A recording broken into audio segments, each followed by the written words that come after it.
నమస్కారం కిరణ్ టీవీ భక్తి ప్రేక్షకులకి స్వాగతం. ప్రస్తుతం మనతో పాటు ఉన్నారు కేరళ గురువు గారు శ్రీ షట్శాస్త్ర అయ్యప్ప కోవెల్ శివ నరసింహన్ తాంత్రి గారు. నమస్కారం గురుగారు. స్వామిశరణమ్మ శరణమయ్యప్ప. గురువు గారు, ముహూర్తాలు ఉంటాయి కదా, ముహూర్తాలు తెలియని వాళ్ళు అసలు ఏం చేయాలి? ఓకేమ్మా, మీరది చాలా చక్కటి ప్రశ్న. ఎందుకంటే చాలామంది కూడా ఏదైనా ముహూర్త బలంతో కూడా ఎవరైనా మాలాంటి వాళ్ళ దగ్గరకో అయ్యగాళ్ళ దగ్గరకో ఈ గుడి పక్క మన గుళ్ళో ఇంట్లో ఉన్న మన ఇంటికాడ ఉన్న గుడి ఉన్న అయ్యగాళ్ళ దగ్గరికి వెళ్ళేసి ఓ ప్రత్యేకమైన ముహూర్తాల కళ్యాణానికి సంబంధించి కొన్ని ప్రత్యేకమైన ముహూర్తాలు పెట్టుకుంటారు. అది వేరే విషయం. ఒక చిన్న ధన్మనే ఇప్పుడు ఏదో ప్రయాణం చేసుకోవాలి, ఏదో ఒకటి చిన్న చిన్న దాన్ని కూడా ప్రత్యేకంగా పోయి అయ్యగాళ్ళను ఇబ్బంది పెట్టకుండా ఉండాలి కదా. ప్రతి ఒక్కరు కూడా వాళ్ళని ఇబ్బంది పెట్టద్దు అనేసి కొన్ని మీరు మాత్రమే ముహూర్తం ధన్మ చూసేసుకొని ఆ సమయంలో చేసుకోవడానికి. అంటే ఇప్పుడు ఈరోజు మనం అనుకున్నాం, ఒక రోజు ఒక దానికి సంబంధించిన గ్రహాలు ఎలా ఉన్నాయి సంగతి అనుకున్నాం. ఆదివారం రోజు చేస్తున్నాం అనుకున్నాం. ఆదివారం రోజు కొన్ని గంటకు ఒక గ్రహాలు వస్తుంటాయి అన్నమాట. ఓకే. ఒక్కొక్క రోజు అంటే ఒక్కో రోజు ఆ రోజుకు సంబంధించిన 1 అవర్కి ఒకసారి గ్రహాలు మారుతుంటాయి. ఇందులో మిత్రగ్రహాలు శత్రుగ్రహాలు ఉంటాయి. ఈ వారానికి సంబంధించిన మిత్రగ్రహాలకు సంబంధించిన అనుకూలంగా మనం ఆ సమయంలో చేస్తే మనకు ప్లస్ ఉంటుంది, ప్రయాణం కూడా అలానే. అయితే ఆ రోజు శత్రుగ్రహం ఉన్న సమయంలో నువ్వు చేసినావు అనుకో మనకు కొంచెం మైనస్ లెవెల్కి వెళ్తూ ఉంటుంది. అందుంచి ఏంటంటే ఏదైనా కూడా నేను అది కూడా ప్రతి ఒక్క విషయం మీరు నేర్చుకొని చేయాలని చెప్తుంటాను అన్నమాట. అంటే ఇది కూడా అందరూ కూడా అది కూడా రెమెడీస్ కానీ ఇవన్నీ ఎన్నో ఉన్నాయి, ఎన్నో రకాలు ఉన్నాయి. మీరందరూ ప్రాక్టీస్ కావాలి, మీరందరూ నేర్చుకోవాలి. మీరు ఓన్గా, ఎందుకంటే మనం చేస్తున్నది కూడా మైనస్ ప్లస్ అన్ని పాయింట్స్లలోకి వెళ్తుంటుంది. నువ్వు మైనస్ చేసిన మైనస్ పాయింట్లోకి వెళ్తుంది, ప్లస్ చేస్తే ప్లస్ పాయింట్లోకి వెళ్తుంది. ఎందుకు చెప్తున్నా అంటే ఇప్పుడు ఎన్నో దేవాలయానికి వెళ్ళి దర్శనం చేసుకోవచ్చు, కొన్ని ప్లస్ పాయింట్స్ వచ్చేసినాయి. నువ్వు ఏడో దగ్గర మైనస్ చేస్తావు, ఈ ప్లస్ అని మైనస్లోకి వెళ్ళిపోతుంది. సమానం ఏదైతే కాదు కదా, మైనస్లోకి వెళ్ళిపోతుంది. అందులోంచి ఏంటంటే కొన్ని చేసే కార్యక్రమాలు కానీ ప్రయాణం చేసేది కానీ ఏదో ఒక చిన్న సిస్టమ్ ప్రతిరోజు కూడా అన్నీ కూడా ముహూర్తాలు పట్టుకొని వెళ్ళలేము. కాకపోతే ప్రత్యేకంగా పెద్ద ముహూర్తాలు అనుకో, కళ్యాణానికి పెద్ద ఫంక్షన్స్ అలాంటివి మనము ఏదో ఒకటి మంచి గృహప్రవేశాలు కానీ ఇవన్నీ కొన్ని కూడా మనము చూసేస్తాం. సపోజ్ ఉట్టిగా అనుకోండి, సరే ఒక వాచ్ కొన్నావు, ఈ రోజున పెట్టుకోవాలి కొత్త వాచ్, సరైన మంచి ఇప్పుడు శత్రు గ్రహాలలో కాకుండా ఇప్పుడు సండే అనుకున్నాం. సండే రోజు కొన్ని గ్రహాలు శత్రుగ్రహాలు ఉంటాయి, సూర్యుడికి పడని కొన్ని మిత్రగ్రహాలు ఉంటాయి. ఆ మిత్రగ్రహాలు శత్రుగ్రహాలు ఉన్నప్పుడు శత్రుగ్రహం పడితే మైనస్లోకి పోతుంది, మిత్రగ్రహం పడితే ప్లస్లోకి పోతుంది. ఆ వర్క్ నీకు సక్సెస్ఫుల్ ఉంటుంది అన్నమాట. ఓకే, దానికి కూడా ముహూర్తాలు అంటే జస్ట్ అదే ఒక్కొక్క గంటకు ఒక గ్రహం మారుతుంటుంది. ఆ మిత్రగ్రహం ఉన్నప్పుడు నువ్వు చేసే కార్యక్రమం మంచిగా వెళ్తుంది. శత్రుగ్రహం ఉన్నప్పుడు ప్రాబ్లం వస్తుంది. శత్రుగ్రహ మిత్రగ్రహం లేకుండా సమఫల గ్రహం ఉంటుంది. అటు శత్రువారు కానీ అటు ప్లస్ కానీ మైనస్ కానీ ప్లస్ కానీ సమానంగా వెళ్తున్నాం అన్నమాట. అలాంటి గ్రహాలు ఉంటాయి. ఒక్కొక్క గ్రహానికి కొన్ని గ్రహాలు ఉంటాయి అన్నమాట. ఇప్పుడు చూద్దాం ఎలా మారుతాయి సార్ గురుగారు. ప్రతి గంటకు ఒక గ్రహాలు అంటే సూర్యుడు ఏదైతే ఉదయిస్తున్నాడో మళ్ళీ ఉదయించే వరకు కూడా ఆ గంటకు ఒక గ్రహం మారుతుంటుంది. సోమవారం కొన్ని ఏ గ్రహం అయినా సరే సండే నుంచి సాటర్డే వరకు ఏ రోజు ఏ వారం ముందు ఆ హోరా ఉంటుంది. ఆ హోర గ్రహాలు చెప్తున్నాను. ఈ గ్రహాలని హోర గ్రహాలు అంటారు. ఒక గంట కోటి మారే హోర గ్రహాలు ఉంటాయి. ఈ హోర గ్రహం వచ్చేసి ఆదివారం రోజు రవి అంటే ఏ గ్రహానికి ఏ సమయానికి సంబంధించిన వాళ్ళు హోరా ఉంటుందన్నమాట. 7 రోజులు 7 గ్రహాలు ఉంటాయి. 2 ఏమో ఛాయాగ్రహాలు ఉంటాయి. వీటికి ప్లేసెస్ ఇవ్వలేదు. ఛాయాగ్రహాలు నీడకు ప్లేస్ ఉంటుంది కదా, అట్లా ఛాయాగ్రహాలు రెండింటికి ఇవ్వకుండా ఇలా మాత్రం హోరాలో మాత్రం ఇలా వచ్చేస్తాయి అనమాట. ఈ మిత్రగ్రహ శత్రుగ్రహాలు హోరాకు ఉంటుంది, మిత్రగ్రహ శత్రుగ్రహాలకు ఉంటాయి హోరా గ్రహాలు వచ్చేసి. అంటే ఏదైతే మనము ఈ గ్రహ సమయంలో ఉందో రవి గ్రహం ఉందనుకోండి, ఆ సండే చేస్తున్నాం. సండే వచ్చేసి మార్నింగ్ 6 to 7, ఎప్పుడు ఏ గ్రహకైనా మార్నింగ్ 6 to 7 ఆ హోరా ఉంటుంది. ఆదివారం రవి హోరా ఉంటుంది 6 to 7. సోమవారం వచ్చి చంద్రహోరం ఉంటుంది. మంగళవారం వచ్చి కుజహోరం ఉంటుంది. మార్నింగ్ హోరాలు ఉంటాయి. అవి మొత్తం టోటల్ 24 hours మన గ్రహాలు 1 hour మారుతుంటుంది. ఇప్పుడు ఆదివారం గురించి అనుకున్నాం. జస్ట్ 6 నుంచి 7 గంటల రవి హోర అయితే 7 నుంచి 8 వరకు శుక్రహోరం ఉంటుంది. 8 నుంచి 9 వరకు బుధహోరం ఉంటుంది. 9 నుంచి 10 వరకు చంద్రహోరం ఉంటుంది. 10 నుంచి 11 శనిహోరం ఉంటుంది. 11 నుంచి 12 గురుహోరం ఉంటుంది. 12 నుంచి 1 వరకు కుజహోరం ఉంటుంది. ఒంటి గంట నుంచి 2 గంటల వరకు రవి హోరా ఉంటుంది, 2 నుంచి 3 శుక్రవారం, మళ్ళీ అట్లా 7 మళ్ళీ రిపీట్ అవుతూ ఉంటారు. అట్లా రవి నుంచి హోరాలు చేంజ్ అవుతూ వస్తుంటారు. గురు హోరా అయిన తర్వాత మళ్ళీ స్టార్ట్ అవుతుంటారు. మళ్ళీ కుజ హోరా, రవి హోరా అట్లా ఉంటుంది. అట్లా ఇవన్నీ ఉంటాయి. ఈ హోరాలలో ఇప్పుడు చూసాం.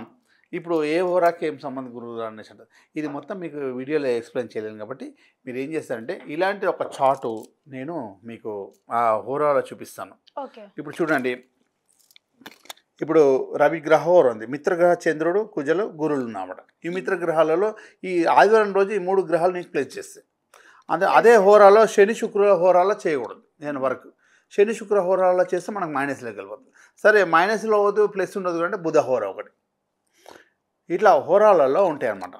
ఇట్లా ఒక్కొక్కటి దాంట్లో చంద్రుడికి సంబంధించింది. చంద్రుడు వచ్చేసి మిత్ర హోరాలు వచ్చే రవి బుధ మిత్ర హోరాలు ఉంటాయి అన్నమాట. తర్వాత అట్లనే మనకు ఈ చంద్రుడికి శత్రుహోరాలు లేవు, శత్రుగ్రహాలు లేవు. అన్ని గ్రహాలు శత్రుగ్రహాలు ఉంటాయి, చంద్రుడికి మాత్రం శత్రుగ్రహం ఉండదు. సమగ్రహాలు ఉంటాయి, మిత్రగ్రహాలు ఉంటాయి. మిత్రగ్రహాలు ఎవరెవరు? రవి బుధుడు మిత్రగ్రహాలు ఉన్నారు. తర్వాత శత్రులు లేరు. తర్వాత మనకు చంద్రుల్లో కుజ, గురు, శుక్ర, శను వీళ్ళందరూ కూడా మిత్రగ్రహాలు ఉన్నారు. ఇది మనకు అదే కుజులు వచ్చేసి రవి చంద్ర గురువులు మిత్రహోరాలు, శత్రుహోరాలు వచ్చేసి మనకు బుధుడు ఉన్నాడు. తర్వాత సమహోరాలు వచ్చేసి శుక్ర శనులు ఉన్నాడు. ఇట్లా అన్నీ కూడా చార్ట్ ఒకటి ఉంటుంది. దీని ఏమనాలంటే మనకు దీన్ని మొత్తం మనము చూసేసుకొని దీన్ని సెట్ చేసేసుకొని ఇంట్లో మనకి మిత్రహోరాలు ఇవన్నీ చూసేసుకుంటారు. సో దాని ప్రకారంగా పాటిస్తే మనకు సక్సెస్ఫుల్గా ఉండే అవకాశం ఉంది.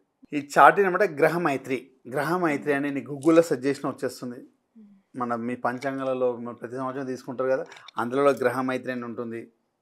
తర్వాత గూగుల్లో గ్రహమైత్రి అని కొట్టేసి మీకు చార్ట్ వచ్చేస్తుంది. లేదంటే ఇప్పుడు చూసే వీడియోలో పక్కకు మీకు గ్రహమైత్రి అనేది మీరు చూసుకోవచ్చు, గ్రహమైత్రి అని చూసుకోవచ్చు. దాంట్లో మీరు స్క్రీన్ షాట్ కూడా మీ దగ్గర పెట్టేసుకోండి గ్రహమైత్రి అని. అప్పుడప్పుడు చూసుకోండి, ఎమర్జెన్సీగా ఇమీడియట్గా ఎప్పుడైనా మనం ప్రత్యేకమైన ప్రయాణం వెళ్తున్నాం, గ్రహమైత్రి చూసుకొని వెళ్ళండి, మంచి సక్సెస్ఫుల్ ఉంటుంది. వెళ్ళిన దగ్గర బాగుండాలి కదా. ఏదో ఒకటి మంచి వస్తువు వాడుతున్నారు, కొత్త వస్తువు ఇంటికి తెచ్చుకున్నారు, ఫ్రిడ్జ్ టీవీ తెచ్చేసుకున్నారు, మంచి గ్రహమైత్రి ఉన్నప్పుడు వాడితే సక్సెస్ మంచిగా ఉంటుంది అని ఆలోచన ఉంటుంది. అంటే ఈ గ్రహాల మైత్రి పరంగా అంటే ఒక మిత్రగ్రహాలు శత్రుగ్రహాలు సమఫలాలు ఉంటాయి. శత్రుగ్రహాలు ఉన్నప్పుడు చేస్తే కొంచెం ప్రాబ్లం ఇచ్చే అవకాశం ఉంటుంది. సమఫలాలు ఉన్నప్పుడు చేస్తేనేమో ఇటు లాభం ఉండదు, నష్టం ఉండదు, సమంగా వెళ్తున్నమాట. అదే మిత్రగ్రహాలు చేస్తే ప్లస్ అనమాట, ఇది కూడా సక్సెస్ఫుల్గా మంచిగా ఉంటుంది అనమాట. అందుచే ఏదైతే ఏ గ్రహానికి ఏ మిత్రగ్రహాలు ఉన్నాయో అవి చూసుకోవాలి ఆ హోరాపరంగా సంబంధించింది.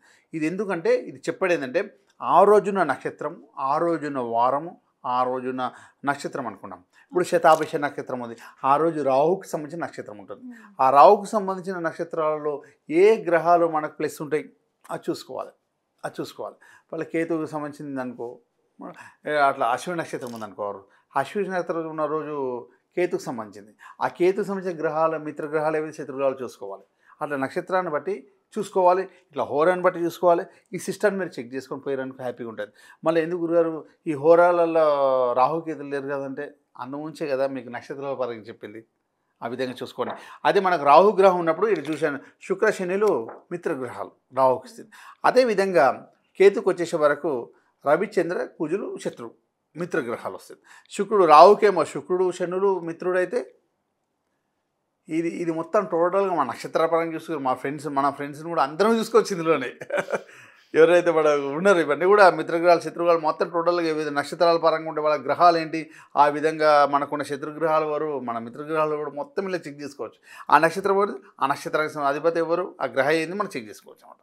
ఆ చెక్ చేసుకొని ఆ మిత్రగ్రహాన్ని సమఫలంగా శత్రుగ్రహాలు మనకు అర్థమైపోతుంది దాంట్లో.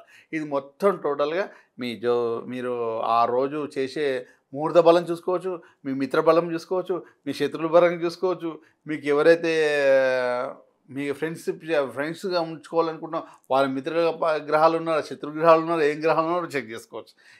గ్రహమైత్రి వల్ల మనకు అనుకూలంగా మారే అవకాశం ఉంటుంది. ఏదైతే బిజినెస్ సంబంధించిన సిస్టంలో చేసుకోవచ్చు, ఏదైనా కూడా మనకు ఈ విధంగా ఉంటుంది. అందుంచే ఇది మన గ్రీన్ టీవీ ప్రేక్షకులందరూ కూడా పాటించి వాళ్ళందరూ సక్సెస్ఫుల్గా ఏదో సమయంలో వెళ్ళిపోతారు టక్మని, ఆ సమయంలో నాకు వర్క్ కాకపోతే బాధపడతారు కదా. అవును. సరైన చూసుకుని వెళ్తే సరైన మార్గంలో ఈజీగా వెళ్ళిపోవచ్చు. ఎందుకు గురుగారు ఇప్పుడు అంటే ఒకప్పుడు అంటే మనం ఒక ఊరికి వెళ్ళాలంటే అందరిని నలుగురిని అడిగి వెళ్ళాలి, ఎక్కడ వెళ్ళాలి అనేసి అవును. ఇప్పుడు ఇలా ఇప్పుడు ఏంటంటే ఈజీగా అయిపోయింది, లొకేషన్ పెట్టుకుంటే వెళ్ళిపోతుంది. ఒకసారి లొకేషన్ పెట్టినా కొన్ని ఇబ్బంది పడతాం అనుకో, దగ్గరికి కొన్ని ఇబ్బంది పడతాం. కాకపోతే ఒక రూట్ కరెక్ట్గా తెలిసి బ్రెయిన్కి కరెక్ట్గా సెట్ అయిపోతే స్పీడ్గా వెళ్ళిపోతాం, అంటే మంచి తొందరగా వెళ్ళిపోతాం, ప్రయాణం హ్యాపీగా వెళ్ళేసి సక్సెస్ఫుల్గా ఉంటాం అనేసి ఇది అందరూ కూడా నేర్చుకొని హ్యాపీ గ్రహ మైత్రిని తెలుసుకొని, గ్రహ మైత్రిని గూగుల్లో కొట్టేస్తే, నేను అదే చెప్తాను, గూగులే మన గురువు అంటాను, అందులో అన్నీ ఉంటాయి చూసుకొని, కాకపోతే అది తెలుసుకొని చేసేసుకోండి. గ్రహ మైత్రి వల్ల అన్ని కార్యక్రమాలను అనుకూలంగా మార్చుకొని ఏ సమయంలో ఏది చేస్తే బాగుంటుందో తెలుసుకొని చేసుకోండి. ఓకే అంటే ఇంట్లో ఎట్లుంటుందని గ్రహ మైత్రి ఉంటుంది, భార్గవ సిద్ధాంత పరంగా ఉంటుంది, అంటే ఒక్కొక్క 24 నిమిషాలకు ఒక్కొక్క భార్గవ సిద్ధాంతం ఉంటుంది. అంటే ఒక్కొక్కటి ఉంటే ఆ ముహూర్త వల్ల ఎన్నో ఉంటాయి అనమాట. కాకపోతే ఇవన్నీ కాకుండా ఇది ఒక్క ఈజీగా మీరు చేయొచ్చు అనే ఆలోచనతో మీకు చెప్పడం అనమాట. చేయండి, హ్యాపీగా ఉంటుందండి కూడా. తప్పకుండా గురుగారు. ఎంతో చక్కటి విషయం తెలిపినందుకు ధన్యవాదాలు గురుగారు. చూసారు కదా, గురువుగారు చెప్పినట్టు చేయండి. అండ్ మీకు ఇంకా ఎక్కువ ఏమైనా డౌట్స్ ఉంటే కింద వీడియోలో స్క్రోల్ అవుతున్న నంబర్కి సంప్రదించండి. గురువుగారితో డైరెక్ట్గా మీరు మాట్లాడవచ్చు. నమస్కారం గురుగారు.